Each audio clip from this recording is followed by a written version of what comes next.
एक मिनट के लिए एज्यूम करके देखो कि बचपन से लेके आज तक आप एक ही सिटी में रह रहे होते, एक ही स्कूल में, एक ही कॉलेज में पढ़ रहे होते, एक ही तरह के कपड़े पहन रहे होते, सब कुछ एक ही तरह का होता। It would have been so monotonous and so boring, right?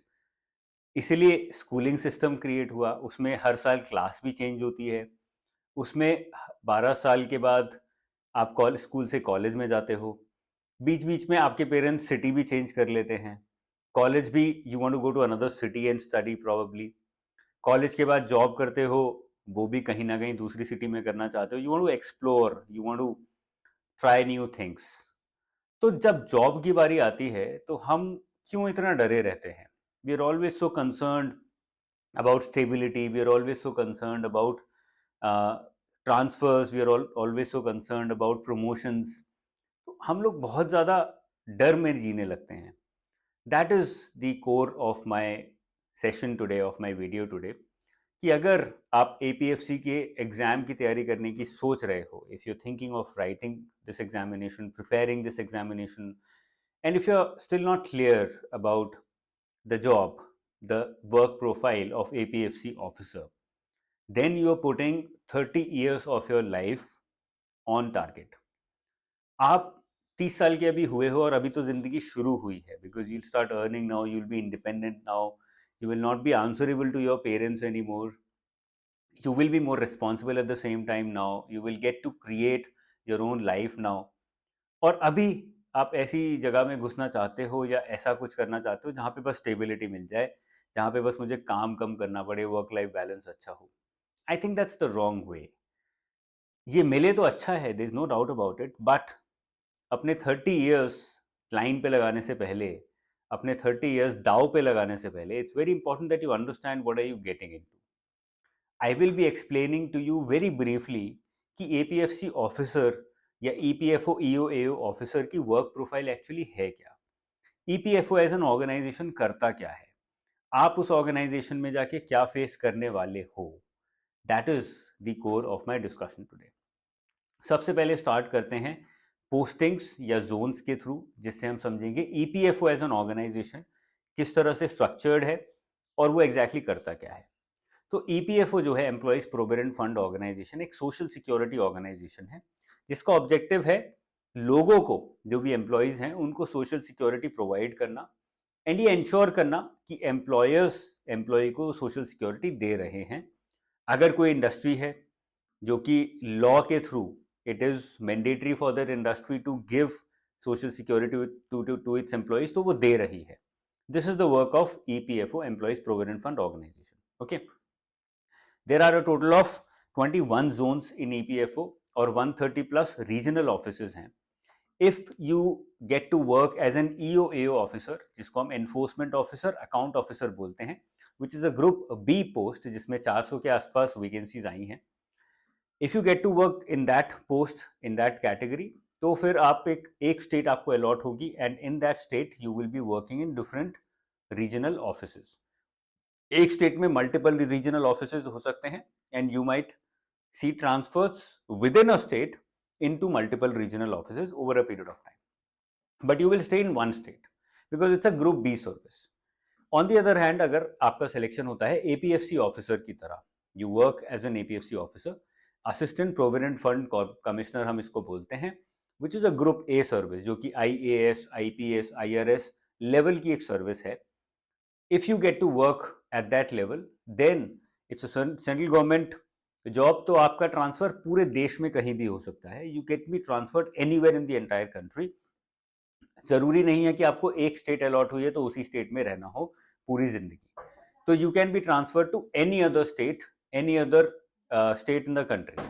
Okay, तो ये हो गया APFC के बारे में, असिस्टेंट प्रोविडेंट फंड कमिश्नर। अब आते हैं सबसे important part, that is the work profile. आप एग्जैक्टली काम क्या करने वाले हो। बहुत सारी रिस्पॉन्सिबिलिटीज होती हैं when you work in the government department as an officer, not as a clerk, at an officer level अगर आप काम करते हो तो बहुत सारी रिस्पॉन्सिबिलिटीज होती हैं। सबसे पहली responsibility which is the primary responsibility, social security enforcement. मतलब आपको एनफोर्स करना है कि सोशल सिक्योरिटी जिसको मिलनी चाहिए उसको मिल रही है। तो उसमें फील्ड में भी जाना पड़ सकता है, पेपर वर्क बहुत होता है। Let's say there are 125 industries in your area for example, आपके डिस्ट्रिक्ट में 125 टोटल ऑर्गेनाइज्ड इंडस्ट्रीज हैं, तो आपको या तो खुद विजिट करना है और you will be asking other officers जो आपके नीचे काम कर रहे हैं to visit those industries and to figure out कि एग्जैक्टली कितने लोग काम कर रहे हैं, क्योंकि नॉर्मली इंडस्ट्रीज लेस रिपोर्टिंग कम करती हैं कि हमारे साथ इतने लोग परमानेंटली काम कर रहे हैं, तो आपको फिगर आउट करना है। Then you have to ensure, you have to figure out कि ये सोशल सिक्योरिटी दे भी रहे हैं कि नहीं दे रहे हैं, अनऑर्गेनाइज लेवल पे काम करा रहे हैं या ऑर्गेनाइज लेवल पे काम करा रहे हैं। ऐसा तो नहीं कॉन्ट्रैक्ट लेवल पे ही काम चल रहा है सबका, ओके, बिकॉज लॉ कहता है कि अगर आपकी कुछ XYZ नंबर से ज़्यादा आपके एम्प्लॉयज़ हैं या इतना आपका रेवेन्यू है तो आपको सोशल सिक्योरिटी प्रोवाइड करनी पड़ेगी, ओके। तो वो एनफोर्समेंट का काम या तो either you will oversee that work और you will make sure that enforcement is done, दोनों में से कोई भी एक आप काम कर सकते हैं, ये आपकी रिस्पॉन्सिबिलिटी हो सकती है। बहुत सारी इंडस्ट्रीज होती हैं जो कि ऑर्गेनाइज सेक्टर में काम ही नहीं कर रही हैं, जिनके एम्प्लॉयज़ बहुत सारे हैं, रेवेन्यू बहुत ज़्यादा है, बट उन्होंने रजिस्टर ही नहीं किया है। तो उन इंस्टीट्यूशंस को, ऑर्गेनाइजेशंस को, इंडस्ट्रीज को फाइंड आउट करना कि भाई तुम चुपके काम कर रहे हो, तुमने सोशल सिक्योरिटी दिया नहीं है, आज तक एम्प्लॉयज़ को कभी एनरोल नहीं करवाया, यू वायलेटिंग द लॉ। तो ये भी एक सोशल सिक्योरिटी एनफोर्समेंट के अंदर ही आ जाता है। ये काम प्राइमरी रिस्पॉन्सिबिलिटी है किसी भी APFC officer and EO AO officer की। उसके बाद जो सेकेंडरी काम आते हैं या फिर और जो काम आपको करने पड़ सकते हैं, करने होंगे, वो होगा नंबर 1 गवर्नमेंट स्कीम्स का एक्सपेंशन। बहुत सारी स्कीम्स हैं जो कि सोशल सिक्योरिटी से कनेक्टेड हैं, जैसे अटल पेंशन, ऐसी बहुत सारी स्कीम्स हैं। उन स्कीम्स के एक्सपेंशन के लिए, उन स्कीम्स की अवेयरनेस फैलाने के लिए आपको कैंपेन्स चलाने पड़ सकते हैं। It will depend upon which department are you working in, और आपके ऊपर जो आपके बॉस बैठे हैं वो क्या कैंपेन चलाना चाहते हैं, किस गवर्नमेंट स्कीम्स को प्रमोट करना चाहते हैं। आपके डिस्ट्रिक्ट में हो सकता है पीपल आर नॉट अवेयर, आपने एक पोल कराया and you figure out that people are not at all aware about government schemes, people are not at all aware about social security. तो आप बोलोगे कि यार सबको आधार नहीं है तो आधार दिलवाओ, उनका जनधन अकाउंट खुलवाओ, अगर खुला नहीं है, खुल गया है तो उसमें सोशल सिक्योरिटी की जो स्कीम्स अटैच्ड है, अगर if people are not using them, उनको अवेयरनेस क्रिएट करवाओ और उनको पुश करो कि वो यूज़ करें, बिकॉज उनका ही फ़ायदा है उसमें। तो ऐसे काम जहाँ पे गवर्नमेंट स्कीम्स को लोगों तक कनेक्ट करना पड़े, specifically related to social security, वो आपका एक रोल हो सकता है। थर्ड आएगा एक्सपैंड ऑर्गेनाइज्ड सेक्टर, जो मैंने आपको एक एग्जांपल के थ्रू ऑलरेडी एक्सप्लेन कर दिया कि जो अनऑर्गेनाइज्ड सेक्टर है उसको पुश करना है, उसको मोटिवेट करना है, या फिर अगर कोई जान के, if some company is not trying very hard कि वो अनऑर्गेनाइज्ड में ही रहे, ऑर्गेनाइज्ड में ना आए, उनको EPFO ना देना पड़े, सोशल सिक्योरिटी ना देना पड़े, तो उनको बोलना कि आप you are violating the law and either you get it done, otherwise आपके ऊपर जो पेनल्टीज वगैरह है वो लगाई जाएगी।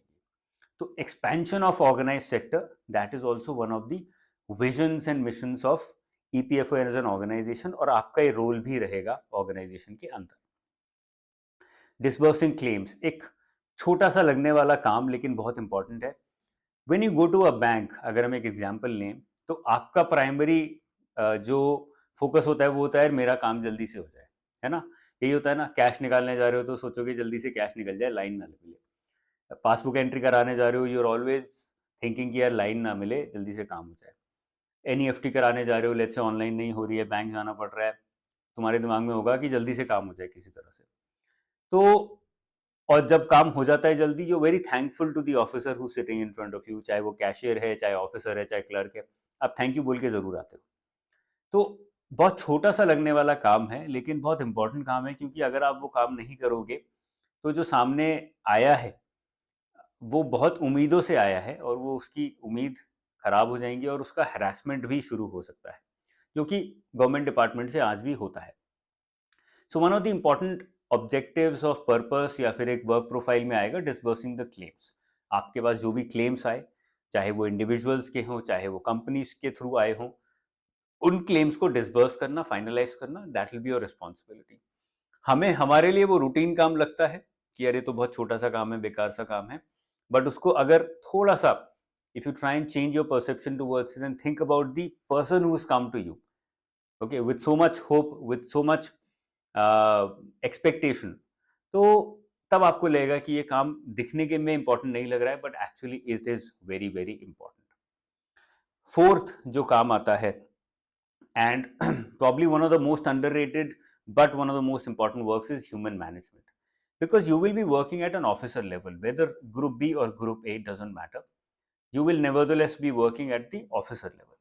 वहां पे if and when you get into it, you will realize कि human management is more important than anything else, because ultimately your major job is to get the work done. आपको बहुत ज्यादा काम खुद नहीं करना है, आपको लोगों से कराना है. You have to motivate people, you have to threaten people, you have to understand their psychology. आपको बहुत सारी चीज़ें, बहुत सारे अलग अलग टाइप के लोगों से डील करना है. APFC लेवल पे काम करोगे, कमिश्नर लेवल पे, you will be handling multiple departments and people in hundreds, 100,000 भी हो सकते हैं आपके नीचे लोग काम करने वाले. आपको सबकी इंफॉर्मेशन रखना ज़रूरी है, सबकी साइकोलॉजी पकड़ना ज़रूरी है, किससे किस तरह का काम करवाना है वो भी समझना ज़रूरी है. So that all comes under human management. वो बहुत इंपॉर्टेंट काम है, क्योंकि आप सारा कुछ काम नहीं कर सकते. It's a humongous organisation with a lot of work. सब कुछ खुद करने बैठ जाओगे तो कभी खत्म नहीं होगा, कुछ कर भी नहीं पाओगे, it will all collapse. So you have to make sure that you're getting the work done through others by motivating them in the right way, by understanding their psychology. And ultimately जो last major work profile है, जो कि बहुत important है, वो है reading people's psychology. Whether you're dealing with customers, whether you're dealing with employees, whether you're dealing with your peers or your seniors, EPFO के अंदर एज एन ऑर्गेनाइजेशन आप हमेशा पैसे से डील कर रहे हो, because social security is what, it's about money. और जब भी पैसे से डील करते हो तो सबका दिमाग हो जाता है खराब, दिमाग हो जाता है उल्टा. पैसे का चक्कर बाबू भाई वो चलता ही चलता है. Therefore understanding and reading human psychology becomes very important. किसी भी गवर्नमेंट डिपार्टमेंट में, चाहे आप you working as a collector, as an IAS officer, because you dealing with money, with collection and disbursement of money, तो वहाँ पे human psychology सही से पढ़ना और उसके बेसिस पे डिसीजन लेना बहुत इंपॉर्टेंट हो जाता है, which is something that you learn on your own with experience. So that is something that you will get to experience here also, क्योंकि यहाँ पे आप पैसे से डील करोगे, डिसबर्समेंट हो चाहे कलेक्शन हो, चाहे आपके एम्प्लॉयज़ हों, चाहे क्लाइंट्स हों, चाहे कस्टमर्स हों, everybody is coming to you for money, right. So you have to be very very, बहुत ज़्यादा आपको सतर्क रहना है, बहुत ज़्यादा आपको आंखें खोल के रखना है. And that is an interesting profile. मुझे लगता है वो बहुत इंटरेस्टिंग है, because if you have understood human psychology and if you are good at it, then you can deal with any problem in your life. और सब problems छोटी हैं, ह्यूमन्स को समझना, ह्यूमन साइकोलॉजी को समझना, that is the biggest challenge. And if you have understood that, if you crack that code, then everything else looks easier for you. बहुत आसान हो जाता है. That is what IAS officers, that is what civil servants do. चाहे वो group A level पे काम कर रहे हैं, ग्रुप बी लेवल पे काम कर रहे हैं, वो एक्चुअली ह्यूमन साइकोलॉजी समझ जाते हैं, उसी तरह से लोगों से डील करना शुरू कर देते हैं. So this is going to be a work profile as an APFC officer. मैंने ब्रॉड लेवल पे बता दिया है आपको. हम लोग कुछ टाइम बाद, I will take some interviews of some officers. I am trying to call them to the studio, जिससे कि हम एक बहुत पर्सनल इंटरेक्शन कर पाएँ, ऑनलाइन ना करें, इन पर्सन करें, so that you can also experience more about the life of an APFC officer, EPFO officer, enforcement officer, account officer. आपको समझ आए कि वो किस तरह से काम करते हैं, जिससे कि आपके अगले 30 साल आप ये रिग्रेट ना करो कि मैं कहाँ फंस गया, और मोनोटनी ना आए